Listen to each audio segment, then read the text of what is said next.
Some books seem to choose their readers rather than the other way around, arriving in exactly the right place at exactly the right moment, as though they had simply been waiting patiently for someone to finally notice them. Clara had rented the small cottage for a single quiet weekend,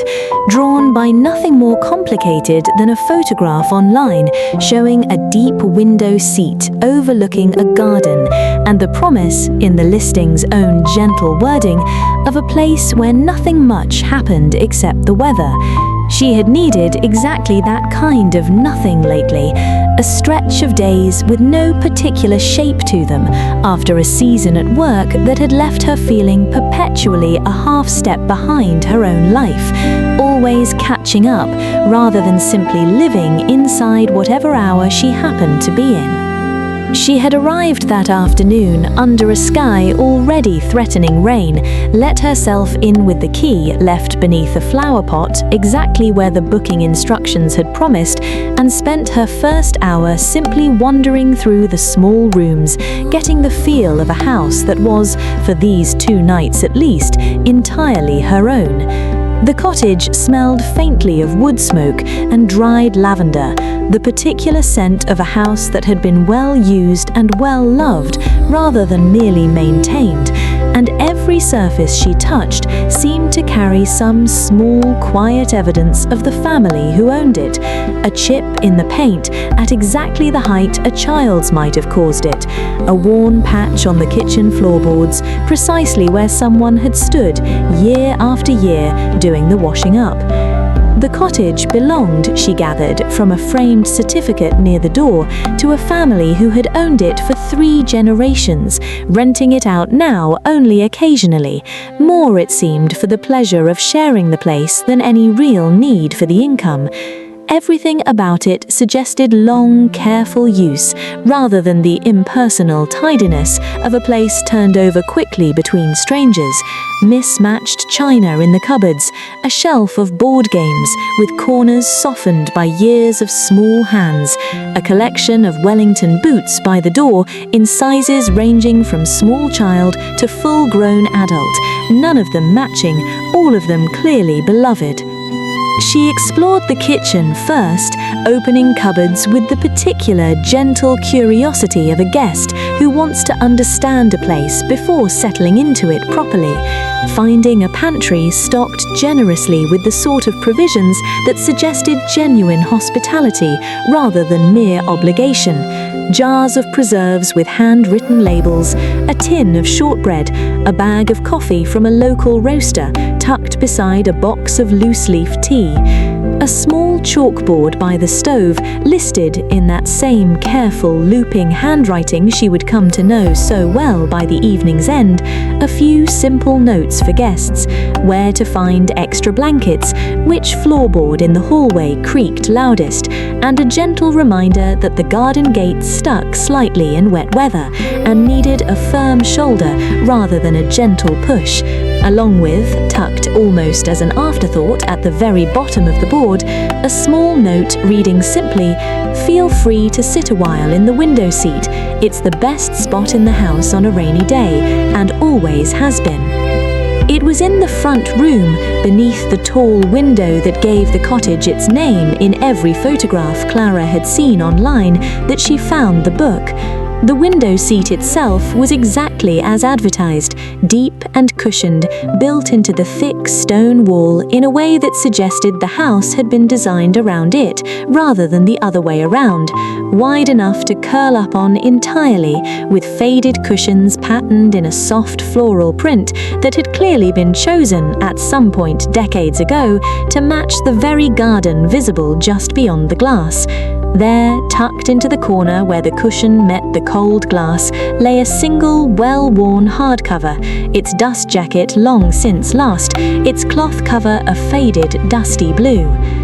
She almost didn't notice it at first, mistaking it for simply another part of the window seat's soft clutter, a cushion, perhaps, or a folded blanket left for exactly this kind of grey afternoon. but something about its shape, once she looked properly, resolved itself clearly into the unmistakable outline of a book, and she crossed the room to examine it with the particular, quiet curiosity she reserved for exactly this sort of small domestic mystery.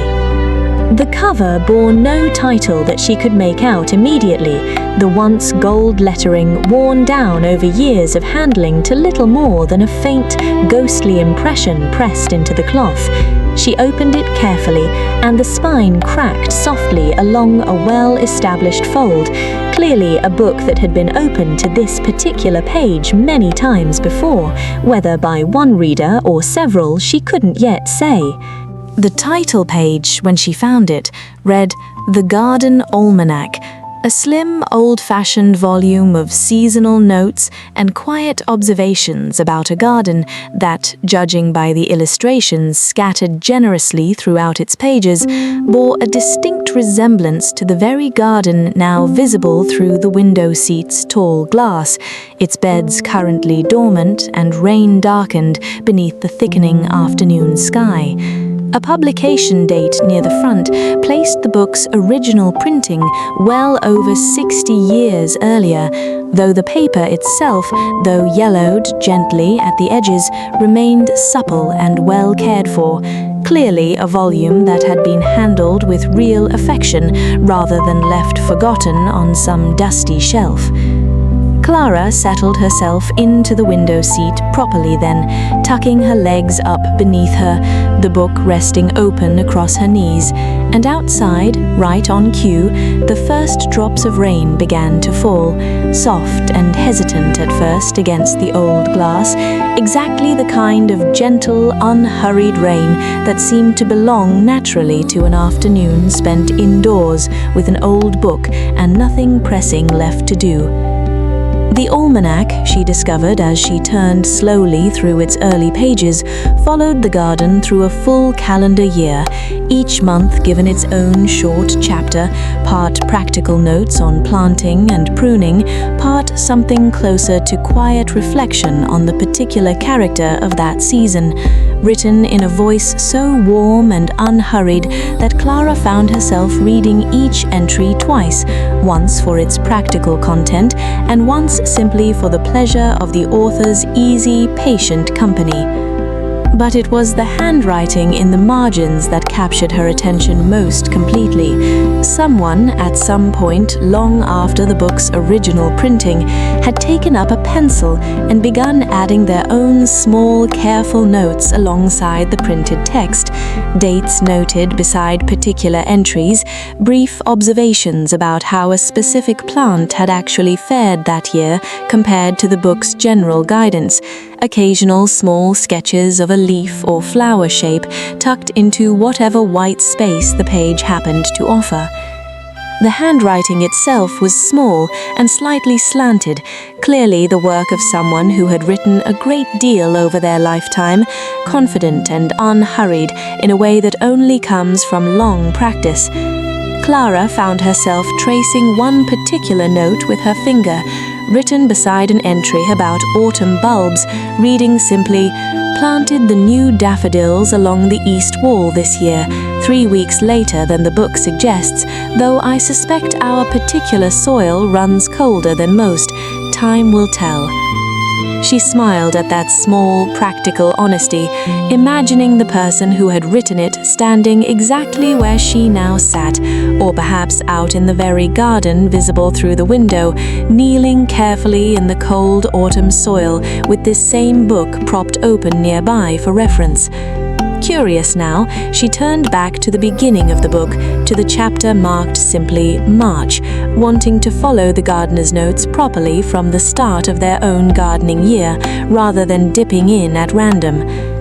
The March chapter opened with the almanac's own printed guidance on early pruning and the first tentative sowing of hardy seeds, practical and briskly written in the confident, slightly old-fashioned tone of a mid-century gardening manual. Beside it, the handwritten notes began cautiously, as though their author were still finding their footing, both in the garden and in the margins of this particular book. tried the early peas again this year," one note read. "Third attempt now. Something eating the shoots before they've properly established. We'll ask at the nursery about netting." A few pages later, in slightly bolder pencil, as though written with more confidence, "Netting worked a treat. Should have asked years ago rather than losing 3 seasons of peas to what I now suspect was simply hungry pigeons, greedy things that they are, though I confess I've since grown rather fond of watching them strut about the far end of the garden where the netting doesn't reach." Clara laughed quietly to herself at that, charmed by the small human comedy of it. 3 years of quiet frustration resolved eventually by nothing more dramatic than a length of garden netting and a willingness, finally, to ask for help. She continued through April and May, watching the gardener's confidence grow visibly across the pages, notes becoming longer, more detailed, occasionally branching into small personal asides that had little to do with gardening at all. "Grandson visited today," one note from a May entry read, "insisted on helping plant the sweet peas, even though his hands are still too small for the trowel. Half of them will likely come up in entirely the wrong places, but I haven't the heart to mind." A few pages later, in April of what must have been a following year, judging by the slightly different pencil, another note about the same grandson, now apparently old enough to be trusted with slightly more delicate work. "Let him do the thinning of the carrot seedlings by himself this year," the note read, nervous the whole time watching him decide which ones to pull, but he took to it rather more carefully than I expected. Perhaps he'll make a gardener yet, though he still insists he wants to be an astronaut, so we shall see which wins out in the end. The June chapter, when she reached it, proved to be where the marginalia grew thickest. Page after page crowded with small, careful observations about which roses had taken best to the new bed, which had struggled, detailed notes on watering schedules during what must have been a particularly dry summer, judging by the increasingly worried tone of the entries. "Nearly lost the whole rose bed to the drought," one note admitted candidly. "Watered by hand every evening for 3 weeks running, arms aching something dreadful, but they've pulled through in the end, worth every sore muscle." Outside, the rain had settled now into a steady, comfortable rhythm, drumming softly against the window glass inches from where Clara sat, blurring the dormant garden beyond into soft, indistinct shapes of brown and green. She found herself glancing up periodically from the book to compare its illustrated garden with the real one just beyond the glass, tracing the rough outline of a stone path in the picture against what she could make out of the same path now, slightly overgrown but still clearly following the identical route decades later. Tucked between 2 pages, roughly 2/3 through the book, in the same June chapter, still rich with notes about the struggling rosebed, she found a pressed flower, so old and flattened it had become almost translucent, its original color faded to a pale, papery brown, though its shape remained perfectly preserved. A single delicate bloom she couldn't immediately identify, held in place for what must have been decades by the simple, patient weight of the closed book around it. She lifted the page carefully, careful not to disturb the flower's fragile position, and found on the page beneath it a small note in the same careful handwriting, reading, "First bloom from the new rosebed, June, the year we finally got the drainage sorted properly. Kept one for the book." Clara sat with that small discovery for a long moment, feeling something quietly moving settle in her chest at the thought of it. A gardener, decades ago now, judging by the handwriting's faded pencil and the flower's near transparency, pausing in the middle of whatever practical task the day had demanded to press one small bloom between these particular pages, a private, wordless celebration of some long-finished project finally bearing exactly the result it had promised. She thought of all the small triumphs recorded so plainly throughout the book so far, the netting that had finally solved the pea problem, the roses saved through 3 weeks of aching hand-carried water, each one modest on its own, and yet gathered together across so many patient years, adding up to something that felt, from this comfortable distance, genuinely remarkable.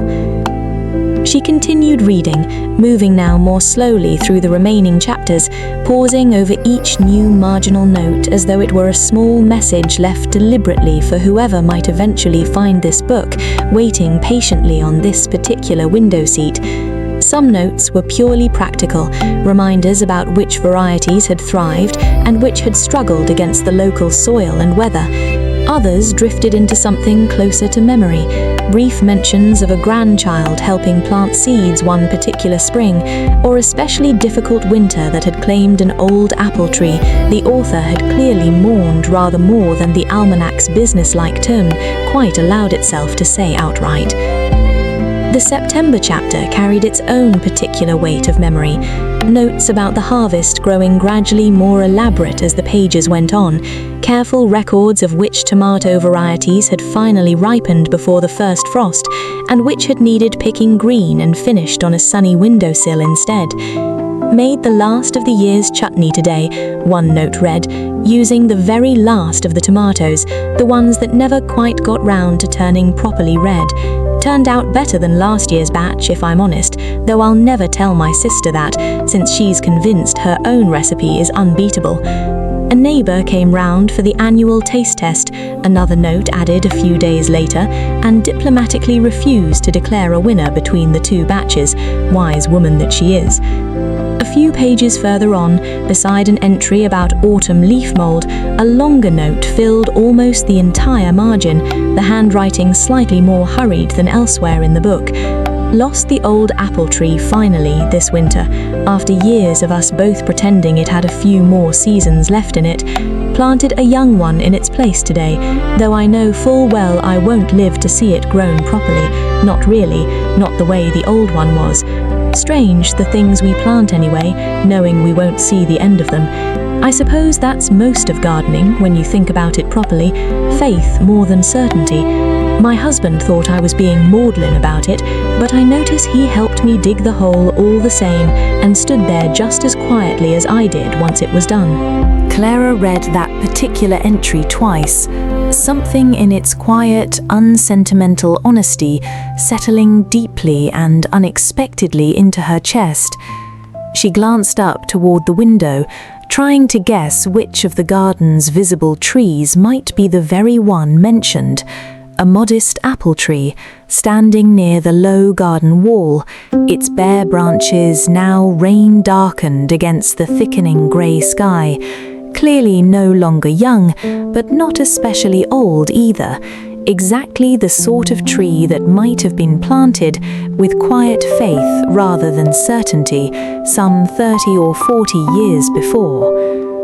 The October and November chapters grew quieter, the marginal notes thinning gradually, as the garden itself, Clara imagined, settled into its own seasonal rest. One brief note near the end of November read simply, "Nothing much to report. Everything's sleeping now, as it should be." Sometimes the best gardening is simply leaving well enough alone and trusting the ground to know its own business better than I do. The rain outside continued its steady work, filling the small cottage with a sound so constant and enveloping that Clara found her own sense of time loosening gradually, the afternoon sliding without any clear seam into early evening, the grey light beyond the window softening further as the day wound down. She rose eventually, reluctant to leave the book, but aware of her own growing hunger, and made her way to the small kitchen to see what she might put together from the supplies the cottage's owners had thoughtfully left in the pantry. A loaf of bread, some cheese, a jar of homemade jam, whose handwritten label matched, she noticed with quiet delight, the same careful penmanship she had been following through the almanac's margins all afternoon. She paused at the pantry shelf for a long moment, turning the jam jar over her hands, its label reading simply, "Plum, this year's batch," in handwriting so familiar now that she felt almost as though she were being introduced properly to someone she had already spent the whole afternoon getting to know. She wondered whether the gardener whose notes filled the almanac and the family who currently owned the cottage were the one and the same, whether some daughter or grandchild had simply carried on both the garden and the small, careful habit of labeling things clearly for whoever came after, or whether these were in fact two separate threads of the same house's long, patient history, woven together now only by coincidence and Clara's own eager imagination. Either way, she spread the plum jam generously over a thick slice of the bread, poured herself a glass of water, and arranged everything simply on a small plate, cutting a few slices of the cheese alongside it, pleased with the modest, unhurried meal she had assembled from another family's careful generosity. She carried her simple meal back to the window seat rather than the kitchen table, unwilling entirely to abandon the book's company just yet, and ate slowly while the rain continued steadily beyond the glass, the garden outside now growing indistinct in the fading evening light, its careful borders and stone path visible only as soft, darkening suggestions of themselves. After her meal, she lit the small lamp beside the window seat, its warm glow gathering the whole corner into a cozy, contained pool of light against the deepening dusk outside, and returned to the almanac's final chapters, the winter months, sparse now of new growth, but rich still with the same patient, observant voice, notes about which evergreens held their color best against the frost, brief mentions of birds that visited the garden even in the coldest months, drawn by seeds left out deliberately along the low garden wall. December's chapter carried a warmth entirely its own, despite its subject, notes about holly gathered for the mantelpiece, a small sketch of a robin that had apparently taken up regular residence near the kitchen window that particular winter, visiting so reliably each morning that the gardener had eventually given it a name, recorded matter-of-factly in the margin as though introducing an old friend.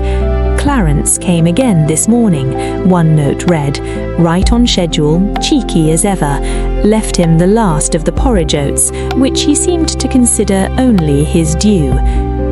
January's entries grew sparser still, though no less warm for their brevity. Brief notes about seed catalogues arriving in the post, plans already being sketched out for the coming spring, as even the garden outside lay entirely dormant beneath whatever frost or snow the season had brought that particular year.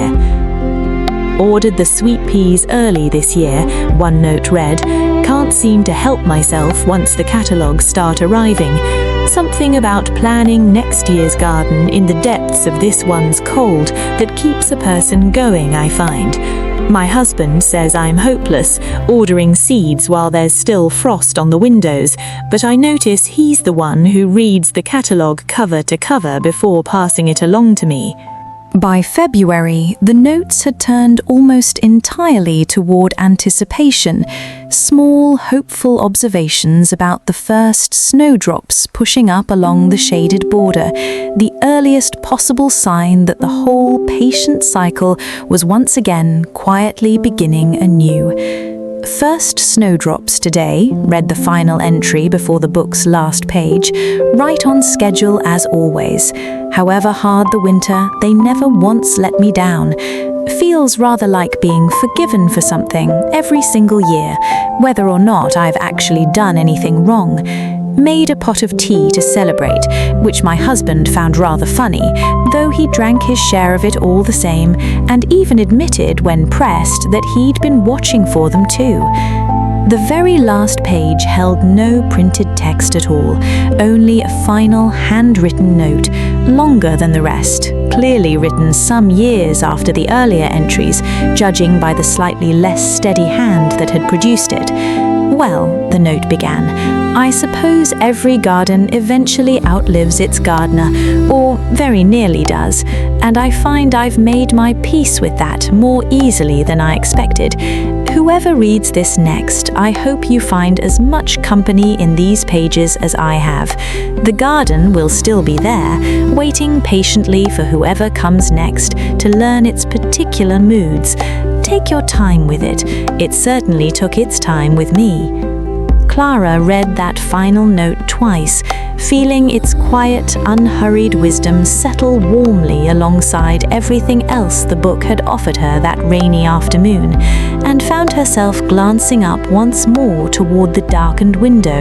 imagining the same garden beyond it, slowly waking each spring under the care of whoever currently tended it now. The almanac's original gardener's careful decades of attention still somehow present in every border and path, even if the hands that had shaped them had long since moved on to whatever came next. She turned back through a few of the earlier pages once more, searching, almost without meaning to, for any small clue to the gardener's name, some signature or initial that might turn this warm, anonymous companion into someone properly real. She found nothing so direct, no name written anywhere in the book's front pages, only, tucked into the very back cover, a small folded receipt from a garden centre, decades old now judging by the faded ink and the prices listed, made out simply to a customer account under the initials EM, with no further detail offered. Clara smiled at that small, deliberate mystery, deciding she rather liked not knowing, that the initials alone left just enough room for her own imagination to fill in whatever gentle, patient face seemed to fit the voice she had spent the whole afternoon coming to know so well. She closed the book gently, resting it on her lap for a while longer, listening to the rain's steady rhythm against the window, feeling unexpectedly moved by an afternoon spent almost entirely in the quiet company of a stranger she would never meet, whose small, careful handwriting had nonetheless managed to fill this rainy day with exactly the kind of warm, patient companionship she hadn't realized she'd been missing until she found it entirely by accident, waiting for her on a window seat in a cottage she had chosen for nothing more than a photograph and a promise of quiet. The evening had deepened fully into night by the time she finally rose from the window seat, her legs stiff from sitting so long in one comfortable position, the small lamp's warm light now the only illumination in the darkened front room. She carried the almanac carefully through to the small bedroom at the back of the cottage, setting it on the nightstand beside her bed, rather than returning it to its window seat corner, unwilling, just for tonight, to be parted from its quiet company entirely. The bedroom itself was small and simply furnished, a narrow bed beneath a sloped ceiling, a modest wardrobe and a single window that in daylight likely offered its own partial view of the same garden. A faded quilt covered the bed, hand-stitched in a pattern of interlocking leaves that Clara suspected, given everything else she had learned about this house that afternoon, had probably been made by the very same careful hands responsible for the plum jam label, and quite possibly the gardener's notes themselves. She changed slowly into her nightclothes, the rain's steady patter following her even here, muffled slightly by the thicker curtains, but still clearly audible, a constant, gentle presence threading through the whole small cottage. She climbed into bed, pulled the quilt up over her shoulders, and reached for the almanac one more time, opening it not to continue reading, but simply to look once more at the pressed flower, its pale, papery shape catching the lamplight softly as she held the page open. She thought, lying there in the quiet, rain-filled dark, about the particular kind of legacy a person might leave behind without ever quite intending to. Not through anything grand or deliberate, but simply through decades of patient, careful attention paid to one small garden, recorded almost accidentally in the margins of a book meant originally for someone else's guidance entirely. The gardener whose handwriting filled these pages had likely never imagined a stranger, decades later, sitting exactly where they once sat, feeling so entirely unexpectedly comforted by notes never meant for anyone but themselves. She thought, too, about her own days, usually so full of small, forgettable tasks that left no particular trace behind them, and wondered, drifting slowly now toward sleep, whether she might begin keeping her own version of such a record, not necessarily about a garden, since she had no particular garden of her own to tend, but about something, anything worth this same kind of patient, decades-long attention, the kind of quiet devotion that eventually turned ordinary observation into something close to a gift left behind for whoever happened to find it next. She thought about how strange and lovely it was that a person's whole careful way of paying attention to the world could survive so completely intact within the margins of an ordinary book, decades after the hand that wrote it had grown too unsteady to keep going, long after whatever else that person had built or accomplished had likely faded from any record beyond this one small, patient volume. There was something almost defiant in it, she thought, this quiet insistence on noticing things properly, on writing them down not for any audience, but simply because they mattered, because a first bloom or a stubborn frost or a cheeky robin named Clarence deserved in their own small way to be remembered.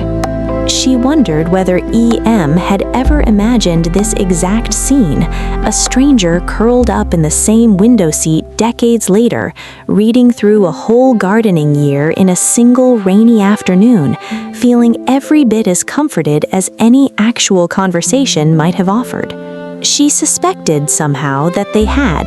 that the final note's generous, forward-looking hope, whoever reads this next, had been written with precisely this kind of quiet exchange in mind, one patient attention passed forward to another, requiring nothing more than a rainy afternoon and a willingness to read slowly. The rain outside showed no sign of stopping, falling steadily over the whole dark cottage, over the dormant garden with its careful stone path and its east-facing daffodil bed, over the low wall where winter birds still gathered even now for whatever seeds the current owners continued, evidently, to leave out for them, over the young apple tree planted decades ago in careful, unwarranted faith, now grown tall and sturdy enough to have long since earned whatever quiet trust its planter had extended it. It fell, too, over the window seat in the front room, now empty of its book for the first time in what might have been years, though Clara suspected, drifting finally toward sleep, that she would return it carefully to its accustomed corner before she left the following afternoon, exactly where the next visitor might find it waiting, patient and quietly generous for whoever needed its company next.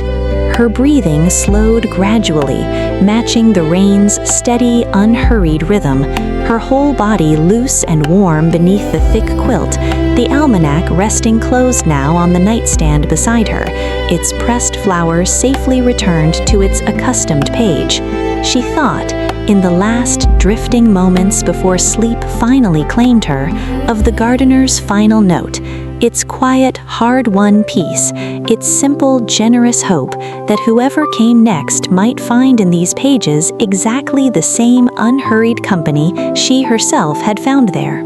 She thought, too, of Clarence the robin, gone now, surely, decades past whatever brief lifespan such a small bird might have managed, and yet somehow still present in these pages, still visiting the kitchen window each December morning for his expected share of porridge oats, held safely in place by nothing more than a few lines of careful pencil and one stranger's willingness on one particular rainy evening to read slowly enough to properly meet him. Somewhere between one soft breath and the next, between the rain's steady patter and the almanac's quiet, patient presence on the nightstand beside her, Clara slipped gently into sleep, carrying with her into whatever dreams the night might offer the small, warm certainty that some kinds of company outlast the people who first offer them,